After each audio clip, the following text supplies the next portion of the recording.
Assalamualaikum warahmatullahi wabarakatuh. What's up? What's down? Habubinan nas, habubinallah. Semoga dengan pertemuan kita hari ini, hubungan kita sebagai manusia menjadi lebih erat dan hubungan kita kepada Tuhan menjadi lebih dekat. Bersama saya Risalah Amanah Adel dalam Disnatalis Undika Podcast Competition dengan tema Fenomena Viral di Indonesia.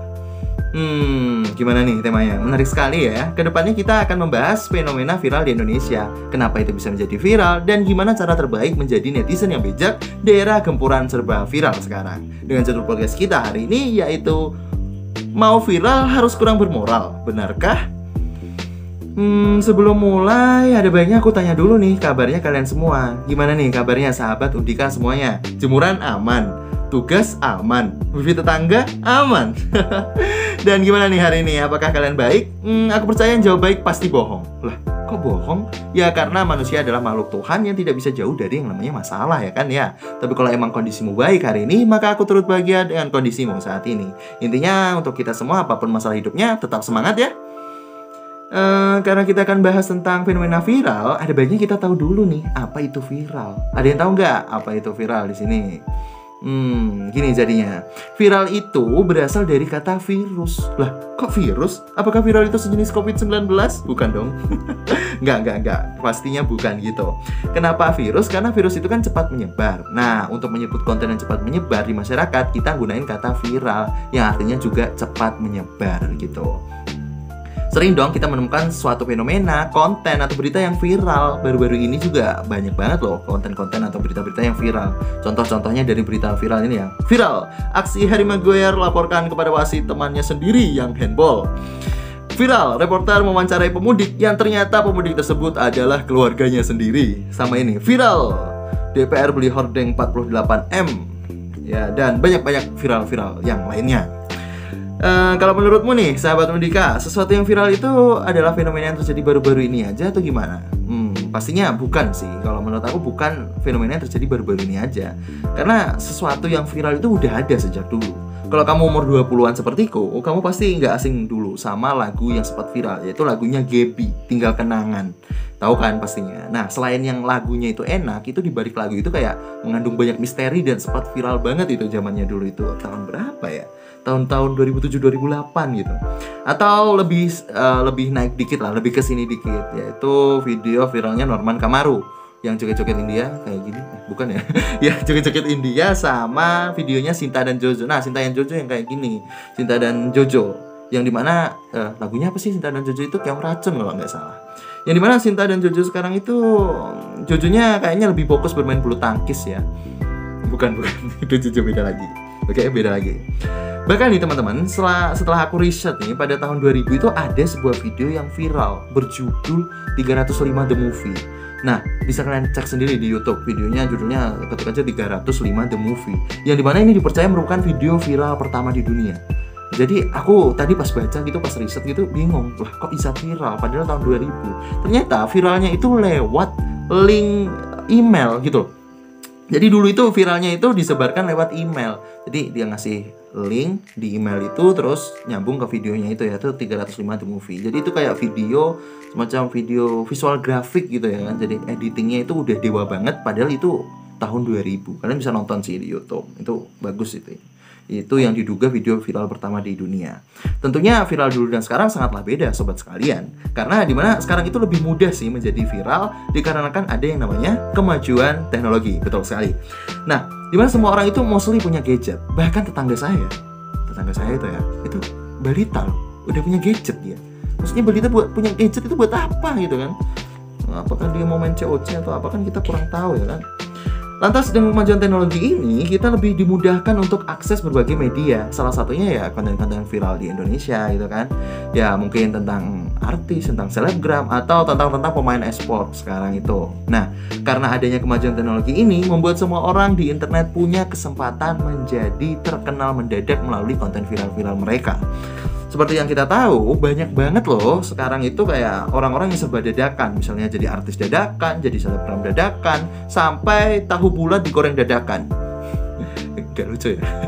Lanjut. Kesempatan yang terbuka seluas-luasnya inilah yang membuat terjadinya fenomena baru, yaitu fenomena orang pengen viral. Atau bahasa enaknya itu kebelet viral gitu ya kan.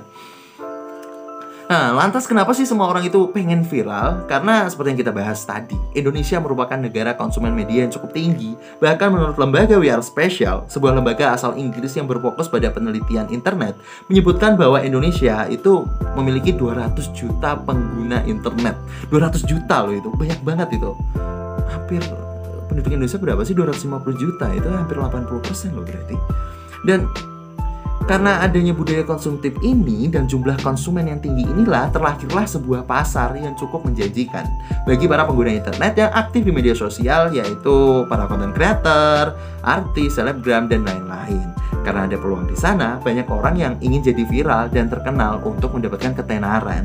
Dan kebanyakan tujuan mereka untuk tenar itu adalah satu, yaitu membenahi kondisi ekonomi keluarga. Jadi pada dasarnya ini faktor ekonomi lah yang mendorong fenomena warga Indonesia banyak yang pengen jadi viral gitu. Itu kalau menurut analisisku ya. Ditambah lagi kan makin kesini tuh makin banyak banget konten yang didukung oleh monetisasi, sehingga mendorong masyarakat untuk menjadikan sosial media itu sebagai tujuan mencari penghidupan gitu loh. Di satu sisi lain ini baik, tapi di sisi lain ini juga ada jeleknya juga ya kan. Nah, kalau ngomongin soal konten viral, menurutku sendiri, menurutnya aku riset sendiri ya, ada 2 buah jenis konten yang viral. Ini yang bilang bukan aku ya, tapi rata-rata masyarakat itu ya yang mereka lihat itu yang viral-viralnya yang kayak gini. Konten tersebut ya, 2 konten tersebut itu adalah konten berbagi dan konten joget. Kita bahas satu persatu. Ini ada analisanya, saya nggak asal ngomong. Oke. Ya, disclaimer dulu ya, aku tidak menjudge kedua konten ini sebagai konten yang negatif gitu kan. Maksudnya aku cuma menganalisa aja kedua konten ini, kenapa konten ini bisa jadi viral. Nah, yang pertama, kenapa konten berbagi itu bisa jadi viral? Karena jauh sebelum era kita, pada 300 tahun sebelum Masehi, seorang penasihat kerajaan dan filsuf di India bernama Chanakya itu mengatakan bahwa wangi bunga itu menyebar mengikuti arah angin, tetapi kebaikan orang itu menyebar ke seluruh arah. Jadi, gimana ya, nggak usah diambil contoh yang lama banget. Kita itu pasti waktu kecil gitu kan, pas kecil dulu itu pasti ada orang baik. Nah, orang-orang baik itu pasti diomongin para tetangga ya kan, sehingga viral dari mulut ke mulut. Nah, dengan kemajuan teknologi ya viralnya orang-orang tersebut semakin cepat. Makanya konten berbagi itu gampang viral. Yang kedua, tidak bisa dipungkiri ya, tidak bisa dipungkiri bahwa konten mbak-mbak gemas berjoget di TikTok selalu viral dari masa ke masa. Ini fakta loh ya, aku nggak gimana-gimana ya, ini emang fakta. Nah, kenapa fenomena ini ada? Kenapa fenomena mbak-mbak gemes, mbak-mbak cantik ini selalu viral? Karena 300 tahun sebelum Masehi, kembali lagi ke India tadi, Chanakya tadi, ya seorang filsuf dan juga penasehat kerajaan itu udah mengeluarkan statement seperti ini, bahwa kekuatan terbesar di dunia itu berada dalam 2 hal, yaitu generasi muda dan wanita cantik. Jadi ya udah nggak heran lagi gitu ya kan, kalau wanita-wanita cantik sekarang udah viral gitu, lagi sama konten joget gitu. Tapi heran banget loh, ini di India loh ini, dan 300 tahun sebelum Masehi. Apakah di India dulu 300 tahun sebelum Masehi sudah mengenal istilah good looking gitu kan? Kalau nggak good looking nggak bisa dapet jodoh gitu apa gimana gitu kan. Nah, pertanyaan selanjutnya, kenapa sekarang konten viral itu jarang yang bermoral? Ya, seperti yang kita tahu aja ya, kalau mau viral kan harus lewat tindakan yang tanda kutip ini sekarang kayak kurang bermoral gitu, biar bisa jadi viral, biar bisa jadi kayak wah keren banget nih gitu, karena mereka melakukan sesuatu yang berani banget, tapi terkadang beraninya itu kurang bermoral. Nah, sebuah fenomena ingin viral inilah yang membuat kita itu kayak kadang bingung gitu kan, karena banyak orang itu yang lebih suka nonton konten-konten itu yang negatif ya kan, daripada nonton konten yang positif. Sehingga ya para konten kreator juga mikirnya kalau mau cari view, mau cari AdSense dan sebagainya itu ya harus bikin konten-konten yang negatif tadi. Ternyata kenapa manusia itu selalu lebih suka kepada konten negatif atau berita negatif ketimbang berita positif? Karena ini disebut dengan negative bias, dimana ini tuh turunan dari nenek moyang dulu. Karena nenek moyang dulu itu sensitif sekali ya, otak kita itu sensitif menerima berita negatif, karena dulu itu kan insting bertahan hidupnya itu tinggi gitu kan, jadi mereka itu lebih cepat mencerna berita-berita negatif. Jadi mungkin dulu ya waktu zamannya masih hidup di goa gitu kan ya, terus ada berita-berita angin gitu mengatakan bahwa ada beruang di sekitar sini gitu, jadi mereka akan awas sih, instingnya awas. Nah, insting itulah yang diturunkan kepada kita, generasi kita zaman sekarang, sehingga masyarakat sekarang itu lebih suka konten negatif ketimbang konten positif gitu, lebih mudah dicerna lah konten negatif itu. Nah, sebagai masyarakat yang bijak ya, sudah sepantasnya kita ini mempunyai satu buah skill yang berguna untuk kita bertahan di era gempuran fenomena serba viral ini. Skill tersebut bernama filterisasi atau memilah. Nggak semua harus dikonsumsi, nggak semua harus ditelan mentah, gitu maksudnya memilah. Contohnya aja mie instan. Kalau kita tidak memfilter cara kita menikmati mie instan, apa jadinya? Bukannya jadi ngenyangin kamu, tapi malah jadi usus buntu gitu. Jadi ya itu sama kayak sosial media gitu. Kalau kita nggak bisa memfilter, kadang-kadang ya kalau kita tidak bisa memfilter apa yang ada di sosial media, kita nanti akan jadi korban kejahatan sosial media sendiri, korban kejahatan dunia virtual gitu kan. Yang kemarin ada kasusnya binary option, di mana ada influencer yang viral dengan konten pamer kekayaan, yang akhirnya menawarkan sebuah aplikasi gitu kan untuk trading gitu kan, agar kaya seperti dia. Ini lo mau kaya, ini pakai aplikasi ini. Seperti saya kayaknya di sini. Dan hasil apa? Kerugian yang ditimbulkan akibat binary option itu setelah dihitung mencapai 72 miliar. 72 miliar loh, itu uang banyak banget loh. Kerugiannya banyak banget loh itu.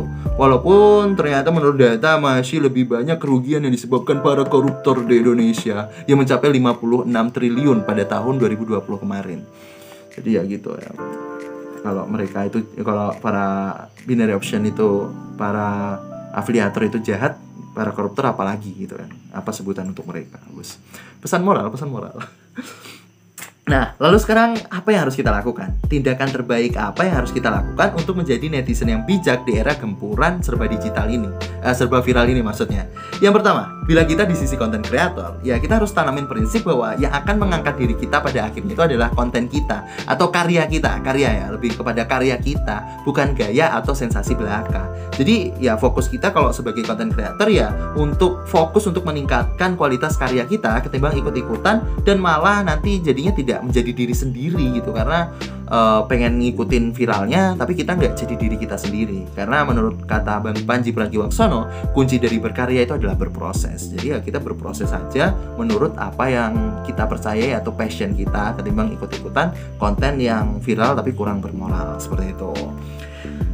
Dan untuk kita para pengkonsumsi media, aku dan kamu, kita harus tanamkan prinsip nih yang pernah Deddy Corbuzier katakan dulu, yang ternyata setelah aku baca-baca lagi ternyata ini sebuah statement yang dikeluarkan oleh para seniman di Amerika, yaitu don't make stupid people famous, atau jangan bikin orang bodoh itu viral gitu. Jangan bikin orang bodoh itu terkenal.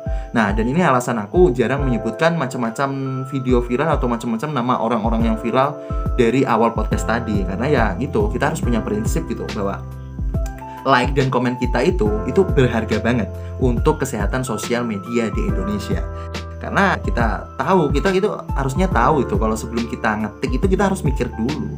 Karena nggak semua itu harus kita like, nggak semua harus kita komen, dan nggak semua itu harus kita perhatikan. Ada banyak hal yang harus kita tinggalin aja ketimbang kita perhatikan gitu di media sosial sekarang. Karena kalau algoritmanya tahu kamu suka konten yang viral yang kurang bermoral, ya nanti sama algoritmanya itu bakal disodorin terus nih konten gitu kan. Nah, sehingga ya gitu, jadi yang viral itu nanti jadinya jadi kurang bermutu.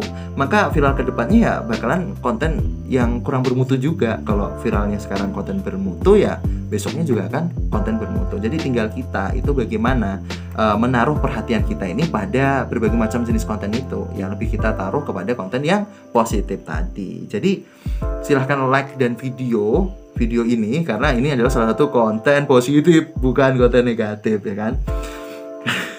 Contohnya ya silakan follow YouTube-nya Undika Disnatalisnya Undika ini, karena ini salah satu contoh konten positif seperti itu. Itu satu langkah untuk mengawali diri kita menjadi netizen yang baik di era gempuran sosial media yang semakin membuat kita pusing ini. Ya, jadi mungkin itu aja yang bisa aku sampaikan. Semoga kita bisa menjadi netizen bijak di era gempuran serba viral sekarang. Dan semoga kedepannya kita sadar bahwa belum tentu loh harus jadi kurang bermoral untuk mengejar viral. Tetap semangat jalani hari bersama Disnatalis Undika Podcast Competition. Saya Rizal Manajul pamit. Wassalamualaikum warahmatullahi wabarakatuh. Sampai jumpa.